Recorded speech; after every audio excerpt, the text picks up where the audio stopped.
Нойр дутуу явснаар түрэг булчирхай хөхний хорт хавдар тусах эрсдлүүд нэмэгддэг байна. За эрдэмтэд судалсны үр дүнд хүн дунджаар 8 цагийн нойр авах хангалттай, шаардлагатай гэж дүгнсэн байдаг. Гэхдээ ихэнх хүмүүсийн хувьд 6 юм уу түүнээс бага цагаар нойр авбал ямар өөрчлөлт гарах талаар нэгэн судалгааг хийснийг SF Science агентлаг мэдээлсэн байна л да. Энэ талаарх мэдээллийг хуваалцъя гэж бодож байна. 10 хоногийн турш зарим хүмүүсийн 8 цаг, зарим хүмүүсийн 6, зарим хүмүүсийн 4 цаг унтулсан.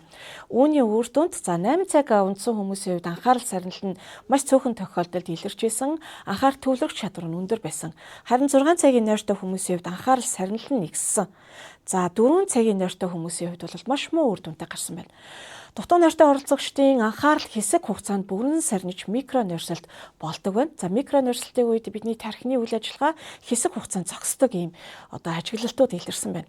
Эрдэмт судалгаагаа дүгнэхдээ 10 өдрийн турш 6 цагийн нойртой явах нь 24 цагийн турш унтаагүйтэй дүүх хэмжээний нөлөө үзүүлдэг. Харин 4 цагийн нойртой 10 хоногийг өнгөрөөх юм бол 48 цагийн турш унтаагүйтэй дүүх хэмжээний нөлөө үзүүлдэг ийм дүгнэлтийг гаргасан байна.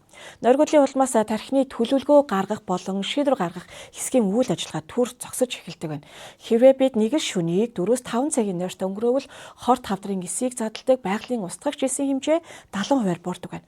Архаг нойргуудалтай хүн нарийн гиз төрөө булчирхай хөхний хорт хавдар тусах магадлал ихсэгдэг байна. За мөн 6 цагаас доош нойр авдаг. За 45-аас дээш насныхны хувьд бол зүрхний шигдээс болох эсвэл харвах магадлал 200%-аар нэмэгддэг гэсэн талаар судалгааны дүгнэлт гарсан байна. Тэгэхээр нойр хүний амьдралд, эрүүл амьдралын хэмнэлд маш чухлаа гэдгийг бид эндээс дахин харж болохоор байна.